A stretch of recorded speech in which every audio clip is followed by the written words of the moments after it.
How do you do, ladies and gentlemen? This is Orson Welles. I'm speaking for the Mercury Theater, and what follows is supposed to advertise our first motion picture. Citizen Kane is the title, and we hope it can correctly be called a coming attraction. It's certainly coming to this theater, and I think our Mercury actors make it an attraction. I'd like you to meet them. Speaking of attractions, well, the chorus girls are certainly an attraction, but frankly, ladies and gentlemen, we're just showing you the chorus girls for purposes of ballyhoo. It's pretty nice ballyhoo. But here's some of our real Mercury people. This is the first time you've seen most of them on the screen. Hey, give Joe a little light. Thanks. Now smile for the folks, Joe. Smile. Joseph Cotton, ladies and gentlemen. That's it. Joseph Cotton. I think you're going to see a lot of him. Here's Ruth Warwick, whom I know you love. Ruth. Look at the camera, Ruth. We caught Ruth with her hair up. And here's somebody you've all heard on the radio, so I don't have to tell you he's wonderful. Ray Collins. Dorothy Commongore is a name I'm going to repeat. Dorothy Commongore. I won't have to repeat it much longer. You'll be repeating it. And here's George Coulouris, who's a grand actor. I'll say that name again. George Coulouris. Watch it. Here comes Everett Sloane. Look out, Everett. Oops.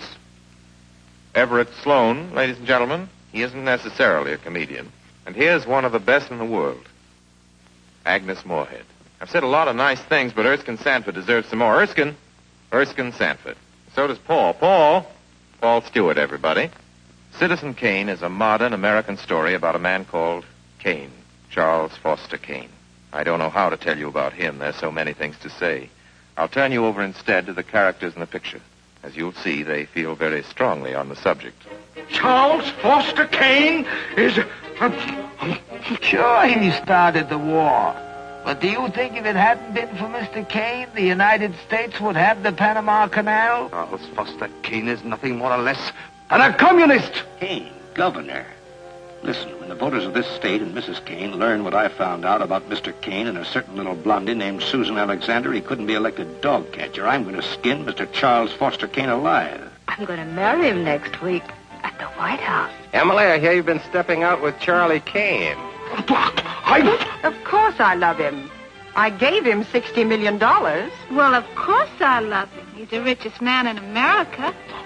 That's what all the girls say about him at first. But you know, I can't help but admire him. He's crazy. He's wonderful. Ladies and gentlemen, I don't know what you'll think about Mr. Kane. I can't imagine. You see, I play the part myself. Well, Kane is a hero and a scoundrel, a no-account and a swell guy, a great lover, a great American citizen, and a dirty dog. It depends on who's talking about him. What's the real truth about Charles Foster Kane? I wish you'd come to this theater when Citizen Kane plays here and decide for yourself.